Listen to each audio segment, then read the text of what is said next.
Wayan Wulandari, Program Studi Fisika 21034080002. Dan Akib Hamka, Program Studi Kimia 21034100024.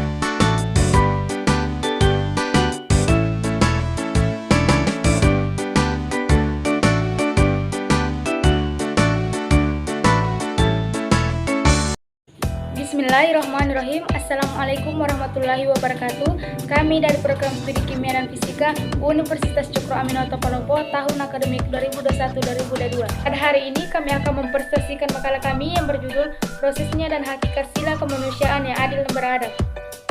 Pancasila sebagai dasar filsafat serta ideologi bangsa dan negara Indonesia bukan terbentuk secara mendadak serta bukan diciptakan oleh seseorang sebagaimana yang tercantum pada ideologi-ideologi lain di dunia, namun terbentuk Pancasila melalui proses yang cukup panjang dalam sejarah negara Indonesia. Kemudian dirumuskan secara musyawarah mufakat berdasarkan moral yang luhur, antara lain dalam sidang-sidang BPUPKI pertama, sidang panitia 9 yang kemudian menghasilkan Piagam Jakarta yang membuat Pancasila yang pertama kali, kemudian dibahas lagi di dalam sidang resmi PPKI. Pancasila sebagai calon filsafat negara dibahas serta disempurnakan kembali dan akhirnya pada tanggal 18 Agustus 1945 disahkan oleh PPKI sebagai dasar filsafat negara Republik Indonesia. Nah, untuk lebih lanjut, mari kita simak dengan seksama penjelasan pertama akan disampaikan oleh Akib Hamka. Kepada Akib Hamka, saya persilakan. Proses perumusan sila kemanusiaan yang adil dan beradab. Sejarah perumusan Pancasila dimulai dari dibentuknya Badan Penyelidik Usaha-Usaha Kemerdekaan Indonesia atau yang disingkat dengan BPUPKI, yang dalam bahasa Jepangnya disebut dengan Dokuritsu Junbityo Sakai, yang dibentuk pada tanggal 1 Maret 1945 oleh Jepang dan diresmikan pada tanggal 29 April 1945 yang bertepatan dengan hari ulang tahun Kaisar Hiroto.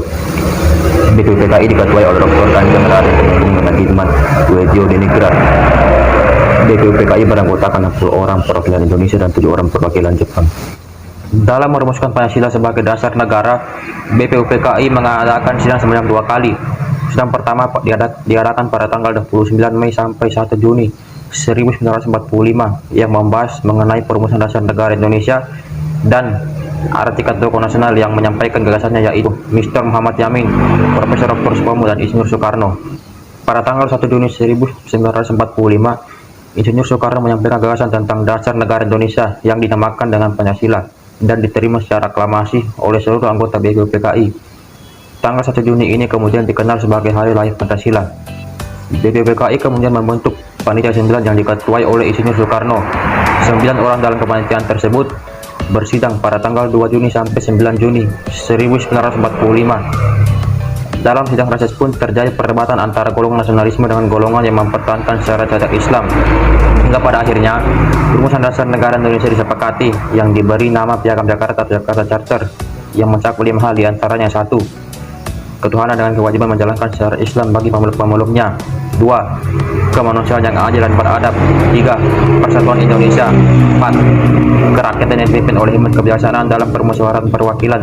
5. Keadilan sosial bagi seluruh rakyat Indonesia.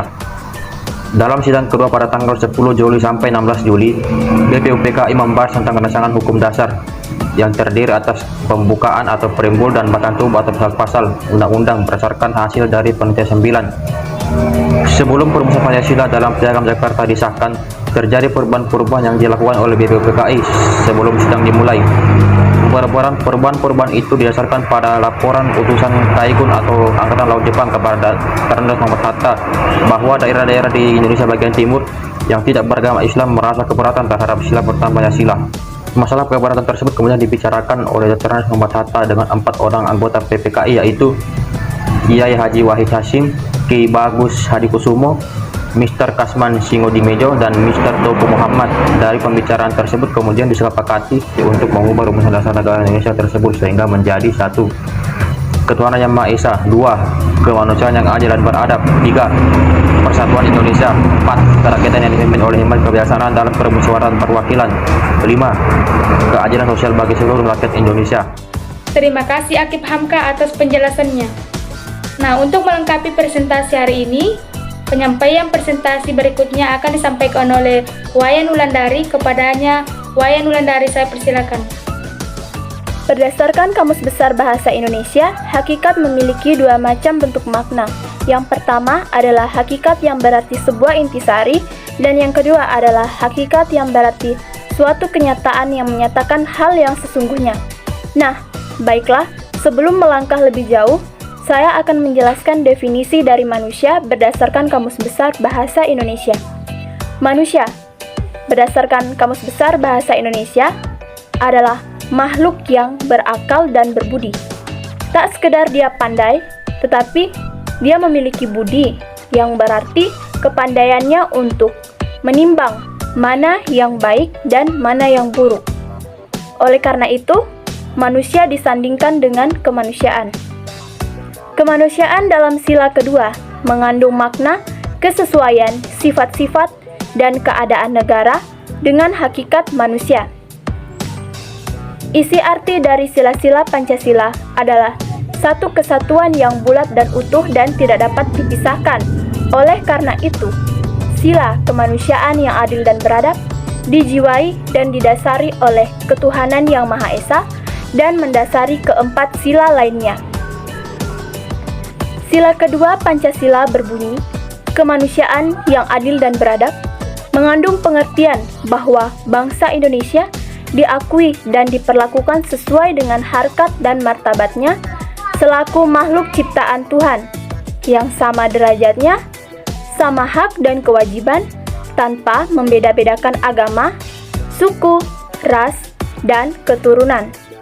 Nah, di belakang saya terdapat gambar Garuda Pancasila. Dapat kita perhatikan secara seksama. Dalam perisai tersebut terdapat simbol-simbol dari masing-masing sila Pancasila. Yang pertama, bintang. Bintang yang bermakna sebagai cahaya seperti cahaya kerohanian yang dipancarkan Tuhan kepada setiap manusia. Yang kedua, ada rantai emas.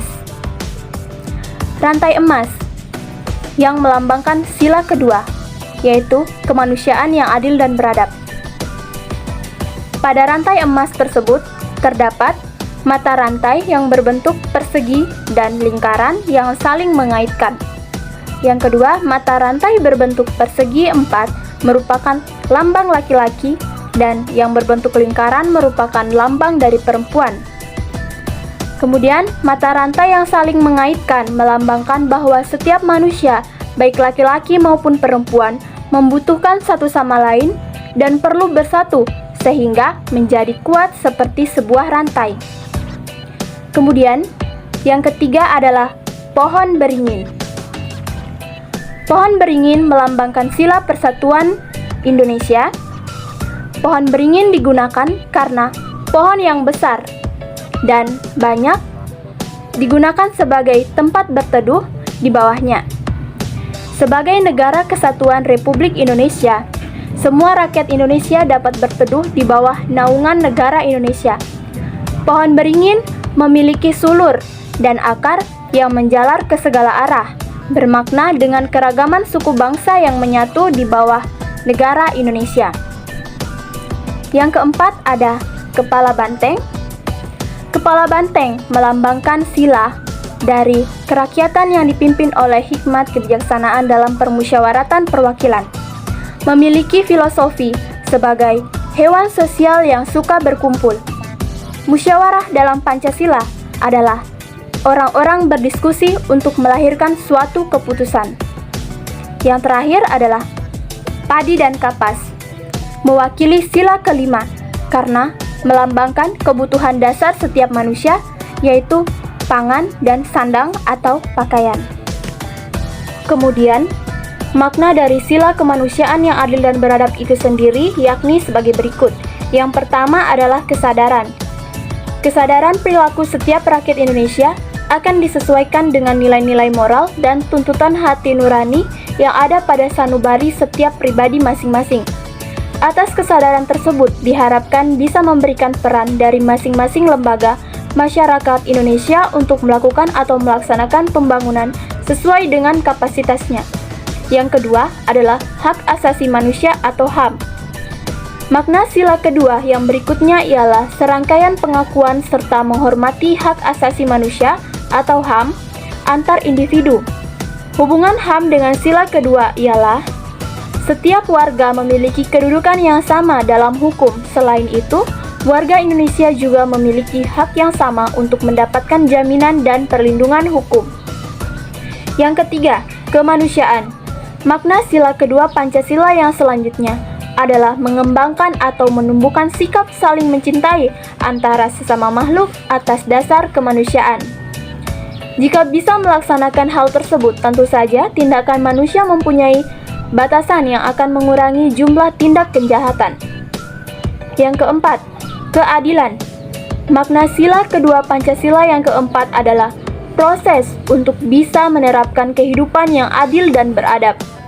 Makna yang satu ini sangat penting, mengingat pembangunan yang ada harus merata serta harus dilakukan dengan terus mempertimbangkan jumlah penduduk, wilayah, dan hal-hal lainnya. Yang terakhir adalah tenggang rasa. Pengalaman dalam mewujudkan sikap yang terkandung dalam sila kedua Pancasila ini bisa memberikan dorongan dalam memunculkan dan menambahkan tenggang rasa atau saling hormat-menghormati dalam hubungan sosial, baik antar individu maupun kelompok masyarakat.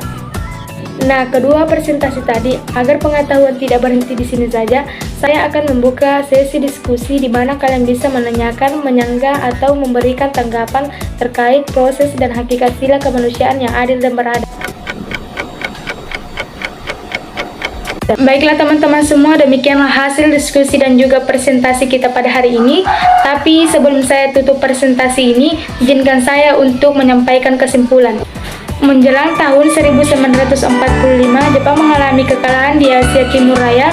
Jepang banyak menggunakan cara untuk menarik simpati khususnya kepada bangsa Indonesia dengan membuat suatu janji bahwa Jepang akan memberikan kemerdekaan bagi bangsa Indonesia. Dengan kemerdekaannya Indonesia pada 17 Agustus 1945, PPKI berhasil merumuskan dan mengesahkan dasar negara Indonesia yang tercantum dalam UUD 1945 pada 18 Agustus 1945 yang berbunyi ketuhanan yang Maha Esa, kemanusiaan yang adil dan beradab, persatuan Indonesia, kerakyatan yang dipimpin oleh hikmat kebijaksanaan dalam permusyawaratan perwakilan, dan keadilan sosial bagi seluruh rakyat Indonesia.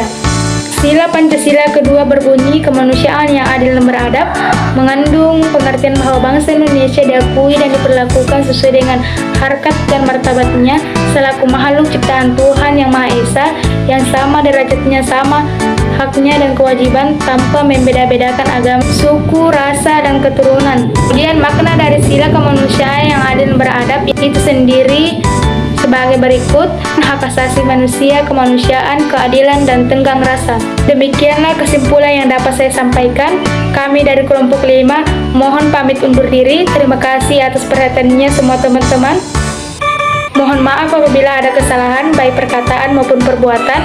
Dan saya akhiri, wabillahi taufiq wal hidayah. Wassalamualaikum warahmatullahi wabarakatuh.